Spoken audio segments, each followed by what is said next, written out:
What are the consequences of President Trump's war on drugs? Join Richard Ebeling and me in this week's Libertarian Angle as we examine that question.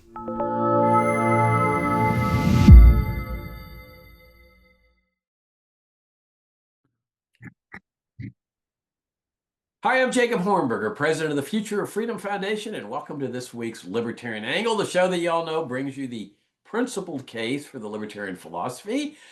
I'm joined by my co-host, Richard Ebeling, professor of economics at the Citadel. Richard, good to see you again. It's good to see you and to be with our viewers and listeners. Yeah, thank you all for tuning in, and thank you again for your great support of FFF. So, Richard, we over the years we've talked a lot about the drug war, but I think it's time to revisit that subject because the Trump administration is sending out some really weird signals on the drug war. I mean, it's like, how do you make sense of what's going on here? And we all know that Trump is a very intelligent guy. I mean, you don't get to be where he is being a dumb person. But when you look at his drug war policies, it's just really weird. I don't understand them. I don't know how to make sense of them. For example, a couple of weeks ago, the media was reporting that he had issued a bunch of pardons for drug war offenders, some of whom had been convicted of violent offenses like murder and stuff. That he commuted the sentence of one guy that I don't know whether he was guilty of convicted of a violent drug offense at the federal level. And of course, the pardon and commutation power extends only to federal crimes. But I know he had been convicted of murder at the state level. Well, pardon him. Trump, I don't think he pardoned him, but he commuted his sentence to time served or something like that.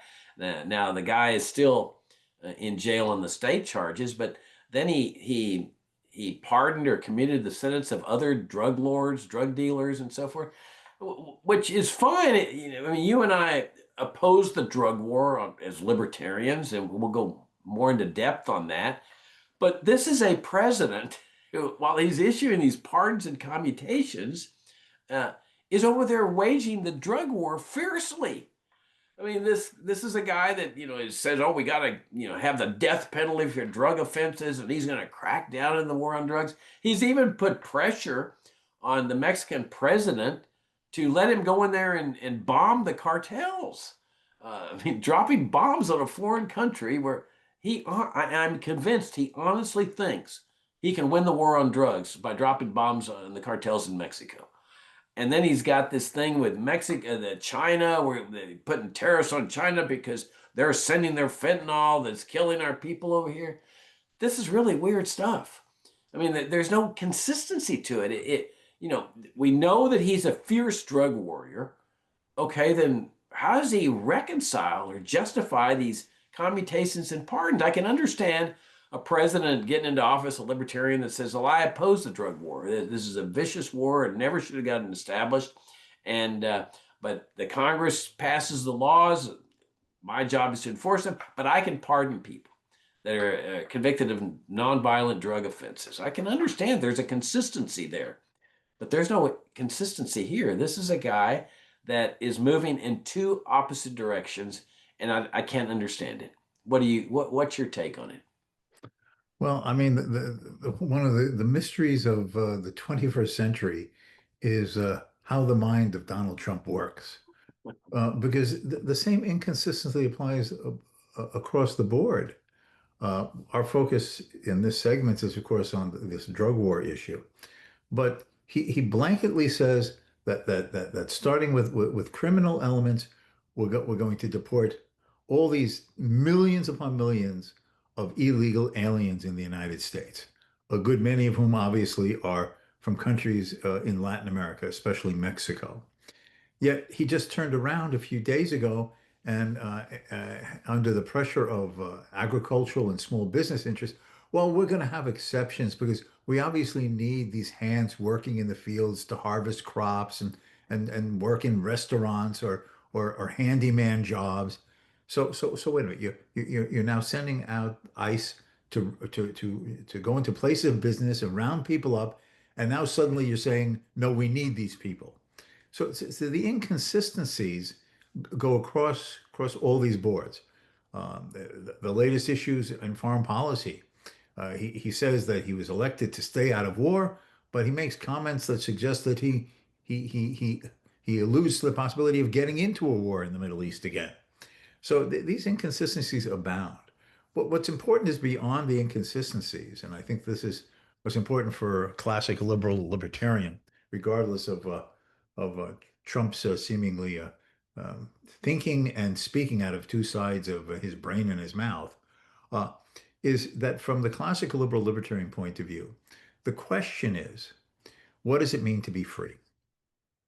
And freedom means the right of the individual to act peacefully in the pursuit of his own goals, ends, and purposes as he sees fit through peaceful and voluntary relations with others in society, whether those others are at home in the United States or abroad. Now, an extension of that is that if people have freedom of choice and decision making and freedom of association and exchange, that includes what you ingest, what I eat, what I drink, what I choose to smoke, what I choose to insert into my veins. Now, that is the libertarian position. Now, there's always the caveat, and I do this only because so many of my conservative friends seem to be confused. Saying that the state should not be involved in something does not mean that you condone the peaceful and personal choices that others always follow. I don't endorse people taking hard narcotics and blowing their mind or ruining their potentials or getting so hooked that they can't think of anything else other than the next fix and they're willing to almost do anything to get it. Of course, I don't that. But it's one thing to say that the state should not be involved because you respect the autonomy and the liberty and the respect an individual should have over his own life, and realizing that that doesn't mean that you always approve of what others do. The libertarian answer to that is that if you think others are following paths that are wrong, misguided, are leading to outcomes that that person, if he'd only stop a moment and think a bit more calmly and rationally, would lead him to see that he's chosen a wrong route. Individuals are at liberty to reason, argue, persuade, give an example of one's own life, but it precludes them from using the power of the state to restrict people to forms of behavior that the intervener thinks is right and wishes to impose on others, quote, for their own good. Now, having said that, that is the libertarian position. It is not the duty, responsibility, or the authority of the government to tell people what they ingest. And that includes whether it be cocaine or heroin or fentanyl or alcohol or anything else. Trump doesn't understand this. He wants to pardon people, but for obviously some various types of pragmatic reasons. Yet at the same time, he says it's the duty of the state to wipe the scourge off the society that affects young lives. And therefore, there is no rhyme or reason to him. Because even if he was not pardoning people, he would still be pursuing what he views as his version of the war on drugs, in which he has demonized China as supposedly this major source of fentanyl supplies via Mexico, as you were saying. But the point is that he has no position other than the belief that the state has a moral and ethical responsibility to impose, quote, good behavior so America can be great again with healthy citizens to do work that he views as needed to make the country better than it already is. And that's the problem. He has no underlying principles, and therefore he acts with a shotgun scattering method that leaves your head bobbing around. What does he stand for? What is he for? What does he believe in? When in fact, I find that it's very difficult to find any underlying beliefs that he has, other than the presumption with the Democrats, who he loathes, he says, share with him. And that is the duty and responsibility of the state to regulate, control, prohibit, and restrain the conduct of the citizens of the United States. And the form of it just is determined by what you think is good or bad. Yeah, I'm glad you brought up the concept of freedom, which is really what libertarianism is all about. And it's interesting that we'll soon be celebrating the 4th of July, the Declaration of Independence that talks in terms of life, liberty and the pursuit of happiness. And these are natural God-given rights. They pre-exist government. And that's really what we're celebrating as far as I'm concerned on the 4th of July. It's not the break from the British Empire, the secession of the colonies from the British Empire. It's the fact of what those words are in the Declaration of Independence, because they were so revolutionary.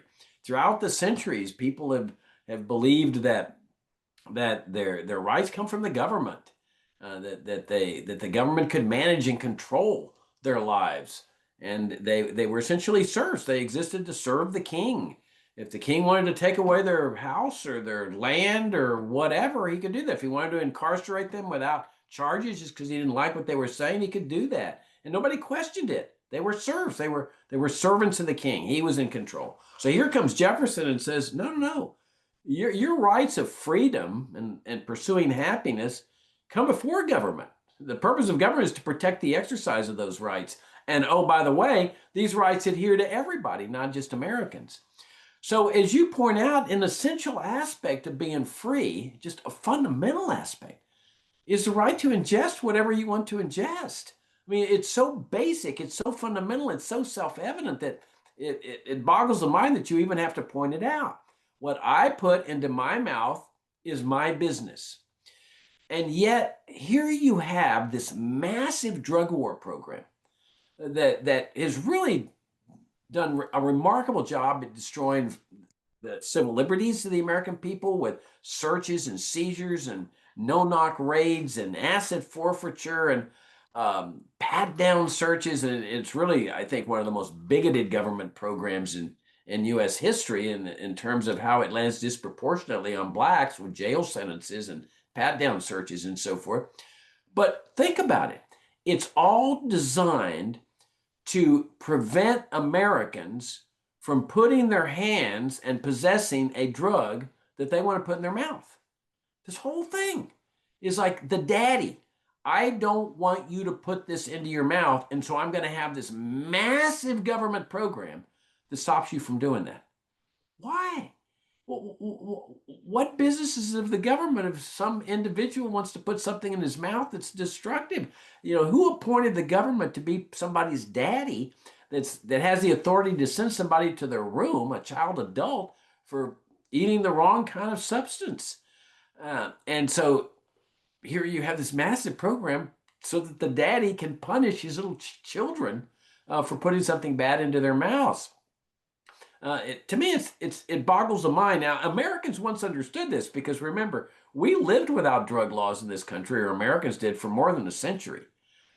Americans understood that is an essential aspect of liberty. So when they were celebrating the 4th of July, part of it was, hey, we want to take drugs. That's our business. That's what they understood as part of living in a free society. And so when they wanted to criminalize alcohol consumption, they actually had to get a constitutional amendment because when they passed those laws, the courts held no, that's not constitutional. You can't criminalize somebody that's ingesting alcohol. That's part of freedom. You may not approve of it. You may condemn alcoholism or any kind of alcohol consumption, but you can't make it illegal. So they had to enact a constitutional amendment that authorized that destruction of that part of freedom. Okay, so it was a mess, the same mess we have today with the drug war. Violence, alcohol lords, Al Capone, shootouts, corruption in the government. And finally, people said, enough's enough. Okay, this destruction of liberty did not work. So they had another constitutional amendment to re-legalize alcohol. But what I've never been able to understand, Richard, is how do they justify drug laws? Because drug laws are no different from alcohol laws. In fact, alcohol is a drug. So they enact all these drug laws without a constitutional amendment when the rationale is the same as the alcohol prohibition. And of course, we have all the same consequences, the violence, the drug lords. And what Trump and other people who are otherwise very intelligent, what they can't get into their heads is that all of this violence and the rise of the drug lords is rooted in their drug war system. Just like the Al Capones and all that violence was rooted in their alcohol prohibition system. And that if you want to get rid of this violence, you want to get rid of the drug lords, You do it the same way you did with the Al Capones and the alcohol lords. You legalize drugs just like they legalized alcohol. Well, the other element of this, and it pervades Republicans in one way and Democrats in another, uh, is the belief that depending upon the issue, that individuals cannot be trusted to manage and guide and control their own lives. If you are a Democrat, people ideologically, as we call it on the left, they think that we should not be free to make our own economic decisions. Oh, you're not wise enough, or you don't have the right power in society to negotiate a good wage for yourself, a living wage for yourself. Oh, businessmen are greedy. We have to regulate businessmen to make sure businessmen conform to our standards of what would be good business behavior, et cetera, et cetera. And those on what we call the conservatives, they just have their own version of this. We know what you should smoke. We know what you should drink. We know what chemicals you should put into your body. We know what you should read. We know how, and it's unending, regardless of the particular direction of the issue. The underlying premise by all of them is that individuals cannot be trusted to be self-determining, self-controlling, and self-guiding individuals. You need a paternalist, as you were saying, a daddy, because you are not wise, thoughtful, and intelligent enough to be trusted to be free. And that is the underlying premise that is behind all of these policies, quote, left or right. And as long as that premise is there, this issue will not go away. Whether it's something in having to do with economic liberty or one of these issues involving personal liberty about what you ingest, for example. As long as this premise remains that individuals are not to be respected and treated as independent and free adults, this is going to pervade our society with all of the negative consequences that you're alluding to. There's nothing that is going on now in the drug war, whether it be heroin, cocaine, fentanyl, etc., that did not have its parallel instance of during Prohibition in the 1920s. If I can just repeat what you said, when it's illegal, and there are people who want it, it leads to black markets. When there are black markets, it's going to lead to people acting as criminals because you've made those types of market transactions illegal crimes. So it generates illegal activity. It's going to result in corruption. It's going to lead to violence. It's going to lead for disrespect for law in general. All that happened during Prohibition occurs now. Are not are not gangs fighting over territory with innocent victims getting caught in the crossfire? Uh, are those who are the warlords of either alcohol or drugs, are they not interested in staying out of jail? So they either blackmail or bribe judges, lawyers, attempt to do so with juries. It basically undermines the ability of the society to have a respect and a recognition and a behavior that is normal for freedom. And that is, there needs to be laws. I respect your life, your liberty, and your property, and you are free to use them in any way you consider best for yourself, as long as you do not resort to violence or fraud in your conduct towards others. But once the government interferes with that, it criminalizes things. And once it criminalizes things, it brings all of these negative consequences. And it doesn't matter whether it was the alcohol or prohibition of the 1920s or these drug wars that have been going on for decades, including this fentanyl one.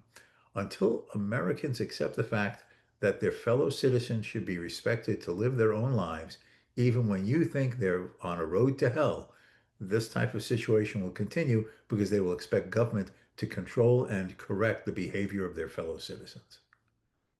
I think your point about this paternalistic mindset of not trusting freedom and not trusting a citizenry to make the right choices is really insightful because, as you point out, it really applies not just to the drug war, but across the board, the whole welfare state, which is really a concept of mandatory charity.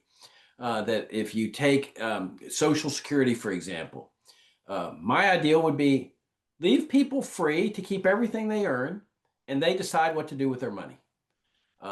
And nobody forced to take care of their parents if their parents get sick or whatever. And that way, I'm saying people should be free. This is an essential aspect of freedom to make that choice. Now, does that mean that everyone will help their parents out if need be? No.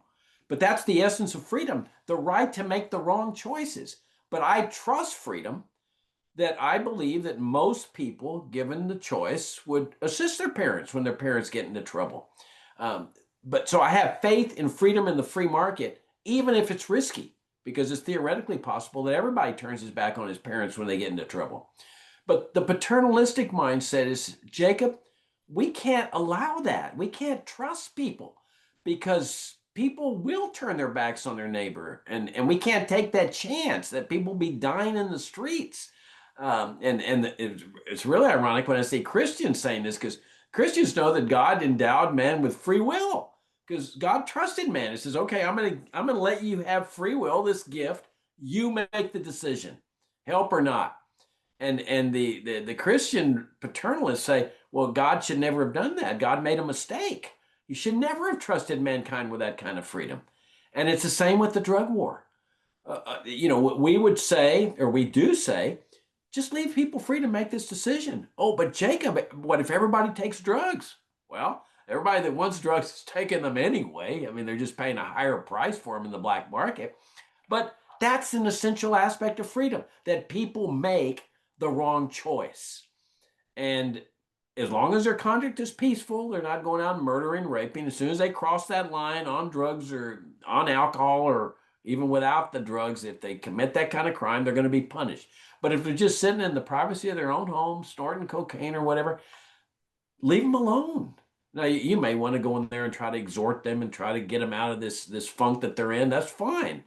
But don't get government in there to punish them, to sanction them, to put them in jail for what they have made is a choice on how they live. Now, I happen to believe that we're better off with a free society. I think drug addicts would be more likely to seek treatment and rehabilitation if they knew that they could be open about their addiction and that some narc isn't at Alcoholics Anonymous when they're talking about their addiction, ready to bust them, and that they would be more open with people about their addictions. And they'd also be able to get more high quality drugs from pharmacies instead of these corrupted drugs. Most of these people that are dying of so-called drug overdoses from fentanyl and so forth, they're actually dying of corrupted drugs because that's what happens in the black market.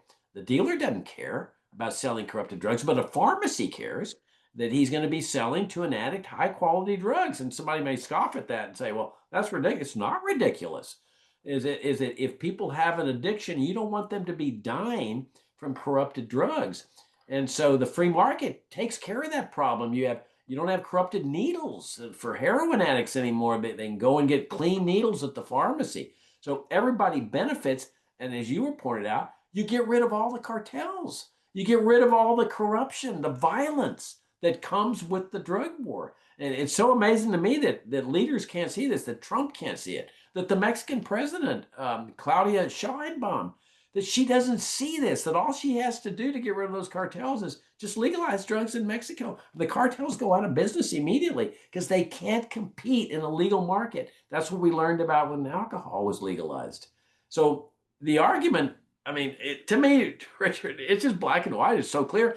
But you got to get rid of the drug war at both the federal level and the state level. Now, some states have legalized marijuana, but they haven't really legalized it because there's rules and regulations and licensure laws, and some people are still buying on the black market.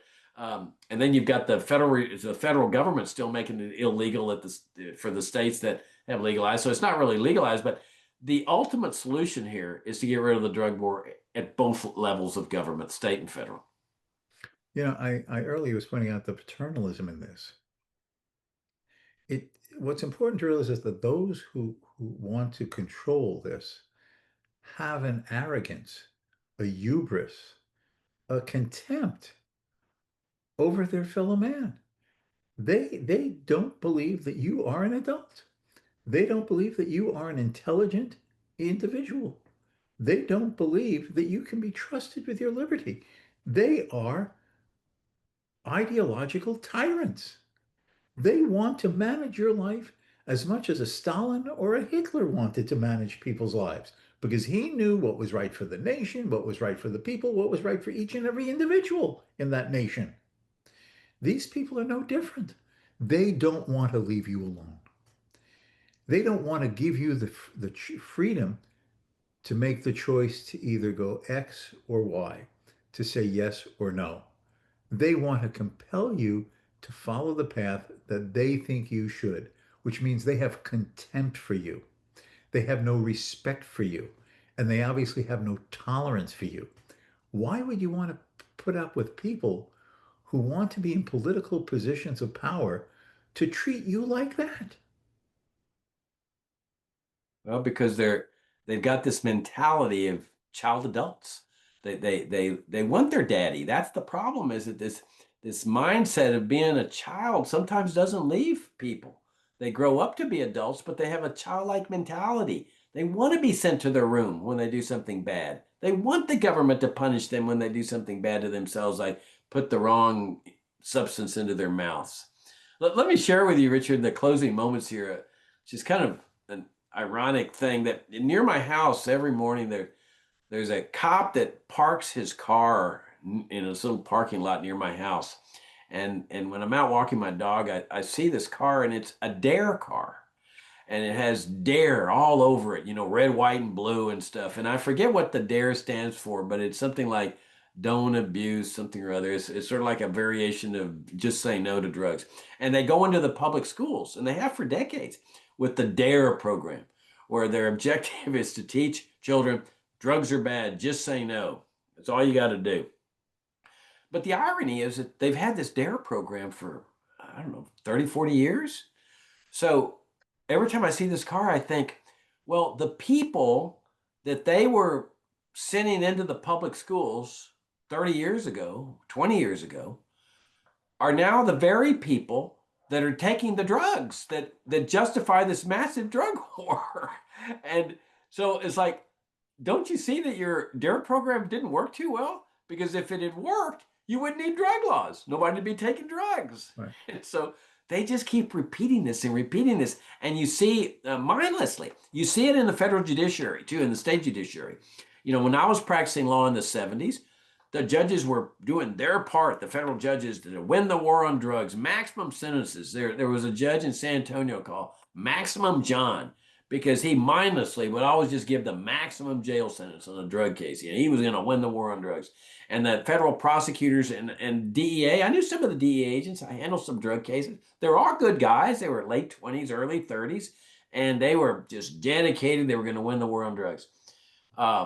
So here we are 40, 50 years later, and the federal judges, whole new cast of characters, federal prosecutors, DEA agents, are saying the same thing. We're going to win the war on drugs. We're going to record drug bust, and they're given maximum jail sentences. And I'm thinking, how do intelligent people comport themselves? How do they live with themselves in this nonsense, Richard? Well, I think it's part of the reason is that the people who are young today, who have gone through law school, let's say, are acting as prosecutors in the DA's office today, they didn't live through Prohibition. They didn't live through the earlier drug war of the 1960s or 70s. And since nobody ever learns history anymore in school, they think that this is all a new problem, or it's a problem that obviously there wasn't enough money thrown at or enough force applied, and they'll take care of it. I think you're absolutely right. And that they're different. They're going to be the ones to really win the war on drugs. And so you end up with the same results over. And what's that old saying? The definition of insanity is doing the same thing over and over again and expecting different results. Yes. What better example than the drug war?